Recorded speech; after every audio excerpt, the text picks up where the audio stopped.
हाँ तो बच्चों, आए हैं नए टॉपिक को लेके, रासायनिक अभिक्रिया एवं रासायनिक समीकरण।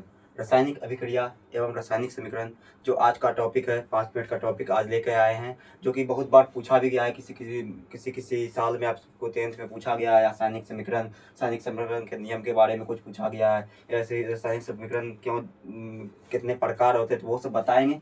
बाकी रासायनिक अभिक्रिया क्या है, कैसे होता है, अभिकारक क्या होता है, प्रतिफल क्या होता है, ये सब आपसे पूछा गया है। तो आप सब बारीकी से सुनिएगा, ध्यान से। इसलिए मैं सब लिख दिया हूँ।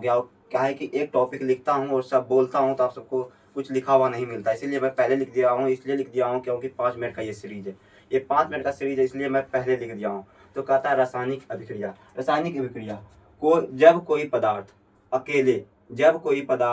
अकेले या किसी अन्य पदार्थ से क्रिया करके अलग अलग गुण वाले एक या एक से अधिक पदार्थ का निर्माण करता है। क्या कहता है? जब कोई पदार्थ अकेले या किसी अन्य पदार्थ से मिलके, पदार्थ मतलब अणु या परमाणु, पदार्थ मतलब अणु या परमाणु।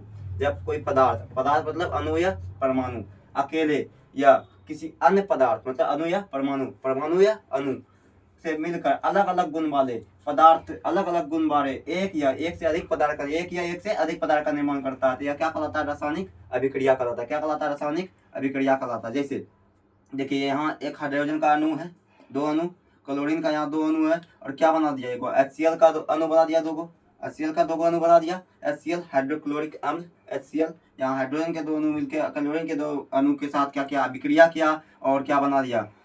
HCl का 1 अणु बना दिया। अगर और अभिक्रिया बढ़ता दोनों, जैसे यहाँ देखिए, मैग्नीशियम का 1 अणु, HCl का 1 अणु मिलकर MgCl2 का 1 अणु बनाया, और एक हाइड्रोजन का H2 बनाया।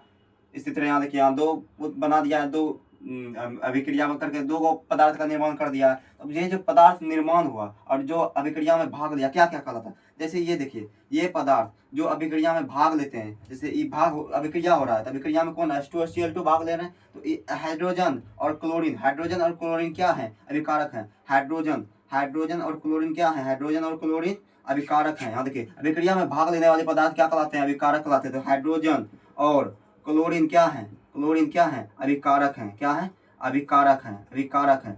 मतलब ये जो है इस तरफ वाला, ये क्या है? अभिकारक है। क्या है? अभिकारक है। और ये जो बनता है अभिक्रिया के फलस्वरूप जो उत्पाद पैदा होता है, उसको या तो उत्पाद कहते हैं, प्रतिफल कहते हैं, उत्पाद या प्रोडक्ट कहते हैं, या तो या उसको क्या कहेंगे? उत्पाद कहेंगे या प्रतिफल कहेंगे। क्या बनता है? उत्पाद बनता है या प्रतिफल बनता है। तो ये आप समझ गए रासायनिक अभिक्रिया। अब चलिए रासायनिक समीकरण में, केमिकल इक्वेशन में। एक था केमिकल रिएक्शन समझ गए। अब आइए केमिकल इक्वेशन, रासायनिक समीकरण। कहता है किसी रासायनिक अभिक्रिया में भाग लेने वाले पदार्थ को संकेतों एवं सूत्रों की सहायता से संक्षिप्त निरूपण रासायनिक समीकरण करता है। देखिए, कोई भी अभिक्रिया होता है तो उसमें क्या होता है? अम्ल, तल, जो अम्ल रहता है, जल रहता है, कुछ भी रहता है तो मिलाता है, तो वो नहीं है ना, हम बता पाएंगे पूरे, उसको लिखवेन करेंगे संक्षिप्त रूप में उसके संकेत या सूत्र के साथ या अनुसूत्र के साथ लिखते हैं। तो हाइड्रोजन देखिए, हाइड्रोजन का अनुसूत्र है, ये क्लोरीन का है, संकेत है, क्लोरीन का सूत्र बोलिए, संकेत बोलिए। यहाँ HCl का अनुसूत्र है, सबको लिखे। और इसी को क्या कहता है? यही जो लिखना शैली में, इसी को समीकरण कहता है, रासायनिक समीकरण कहता है। रासायनिक समीकरण लिखने के नियम है, इसको क्या कहते हैं? अभिकारक को क्या बाईं तरफ लिखा जाता है? अभिकारक को क्या लिखा है? संकेत सूत्र का, अभिकारक का जो संकेत सूत्र है बाईं तरफ लिखा जाता है। ये अभिकारक के सूत्र के बीच क्या होता है? धन चिन्ह होता है। उसी तरह क्या बोलते हैं? प्रतिफल को भी संकेत सूत्र की सहायता से दाईं तरफ लिखा जाता है। प्रतिफल के बीच भी धन चिन्ह होता है। यहाँ देखिए, प्रतिफल के बीच धन चिन्ह है। अभिकारक का प्रतिफल के बीच में जो मेन होता है, यहाँ का तीर चिन्ह होता है, जिससे ये बताता है कि अभिक्रिया किस दिशा में हो रही है। हाइड्रोजन क्लोरीन मिलके उस दिशा में अभिक्रिया कर रहा है, HCl बन रहा है। तीर चिन्ह के साथ बताया गया कि अभिक्रिया हो रहा है उस दिशा में। इसी तरह हम रासायनिक अभिक्रिया, रासायनिक समीकरण हो गया। हम यहाँ पर समाप्त करते हैं। अगले तो 5 मिनट के सेशन में आते हैं अगले दिन।